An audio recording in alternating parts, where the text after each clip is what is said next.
What's the difference between guilt and shame? Well, for starters, it's what each one of them is saying to you. Guilt says you did something bad. Shame changes that to you are something bad. Guilt says you made a mistake. Shame says you are a mistake.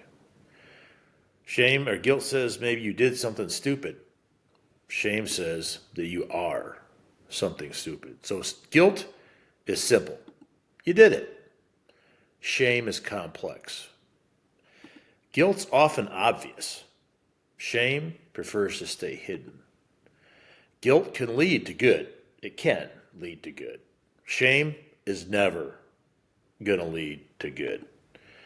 Shame can actually use guilt and use it against us, but guilt can't use shame. In short, guilt is a fact about our state of being. Shame is a hidden driver behind destructive decisions. I often tell the story of breaking my hand when I punched a wall in a fit of rage. So I punched a wall. Guilty. I did it. Simple, right? And this is why we tend to focus on guilt and not shame, because it's simple. The problem is that much of what we do that we're guilty of, that we regret, actions we take, like punching a wall, is because of shame. So if we really want to change, if we really want to change our reactions to things and how we function, we got to deal with shame. We got to deal with why we do what we do. So to deal with shame, we've got to look beyond the what we did and focus on the motive, the why we did it. And that's complex. It's heavy duty stuff. So at face value, I punched a wall because my teenage daughter rolled her eyes at me and it enraged me. Simple. See? I got ticked off. That's why I did it. But usually we end there. And frankly, that's where shame hopes we'll stop because we've really uncovered nothing. And shame prefers to remain hidden. The question is, why did it tick me off so much?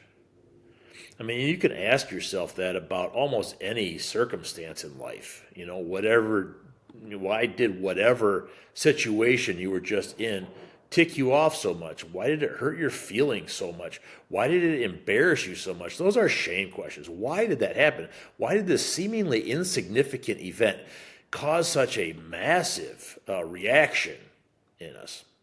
Because, like, when somebody rolls their eyes at you, when your daughter rolls your eyes at you, it ought to be manageable, for a grown man to deal with.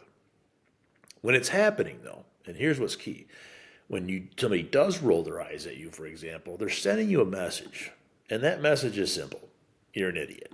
You're a moron. When someone tells you that, though, you don't need to break your hand against a wall and spend the rest of the day in ER, okay?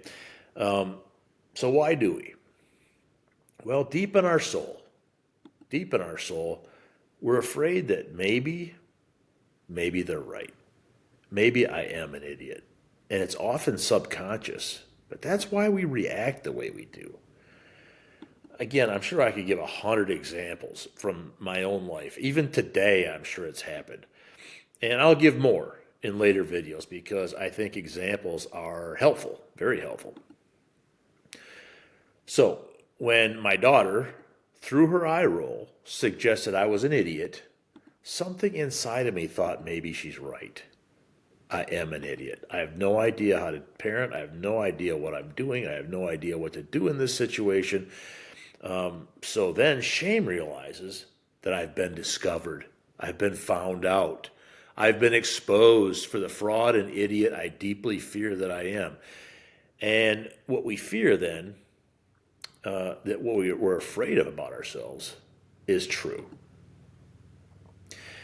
If I didn't really inwardly fear I was an idiot, if I didn't inwardly fear that she discovered some truth about me, it wouldn't bother me so much. I wouldn't react that way.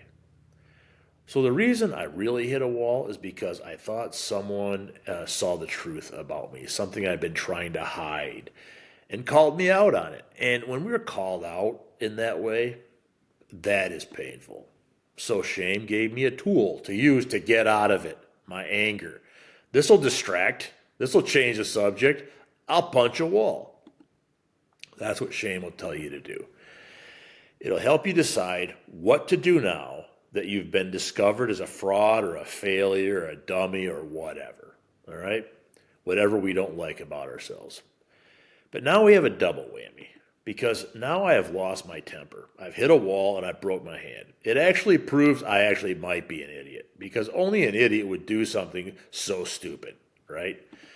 That's how shame can use guilt. It can use guilt as proof to ourselves that we are actually the idiot we're afraid we are. And shame actually seeks to solidify those fears in us because then we're going to be less likely to risk exposure in the future, for example. The worse we feel about ourselves, the less likely we will to get caught being exposed, making another mistake. The less likely we are to risk that exposure in any way. So shame is really doing this to protect us from the greatest, I call it the greatest human fear of all time. And that's the fear of abandonment. The fear that if people really see the real you, they will abandon you. They will leave you. It's why we hide our real selves from each other. So the example continues. That next Sunday morning, I had to preach at the church where I was a pastor, right? My hand was in a cast. And when your hand is in a cast, you're going to get the inevitable question. What happened? Well, shame is now going to try to come to the rescue again by presenting us with some options to prevent further exposure of other people now to become aware of what an idiot you actually are. So, instead of becoming exposed as the fraudulent pastor I am, who can't even control my own emotions around my children, shame makes some other suggestions to me. So shame says to me, perhaps you should call in sick that day. Or find somebody to blame. Blame your daughter. This is her fault that you did this. She's a terrible person. That's what shame will try and convince you of. Blame is the oldest shame excuse in the book, by the way. Blame your upbringing. Blame your parents. Blame what you had for breakfast. Blame anything but yourself. Because that will throw people off the track. You could just simply lie. You can lie and say, I fell. Or I fought off an intruder. Make yourself the hero here. Shame will be all about that. Lie in a way that makes you look good instead of telling the truth in the way that makes you look bad. That's something shame will try and motivate you to do. Anyway, shame's going to use your own guilt as proof of who you really are. You can prove your guilt. You can use your guilt as proof that since you screwed up, that you are a screw up, and you don't want anybody else seeing that about you, right? And if shame can convince us of that through our guilt, if it can pile that on as evidence of the things we fear about ourselves, it's just going to be easier and easier for shame to manipulate you in the future. It could prevent you from ever even wanting to parent or pastor again or do public speaking or mow the grass or whatever it is you screwed up last time. You're not going to want to do it again. So here are the layers that shame can use in this one example. Okay, the underlying issue, if you remember, is my fear that I'm an idiot. That concept that I'm an idiot has been exposed. That's what's triggering all this. So when my daughter exposes my shortcomings, I hit a wall. So far, so good, because I'm afraid I've been exposed for the idiot I am. Now, shame will actually use this incident that I hit a wall to prove to me, look what an idiot you actually are, right? And unless, of course, I find a way to pass this blame onto my daughter or someone or something else. If I can't blame anybody else, which I can't, it just means the fact is, you're right. This is proof.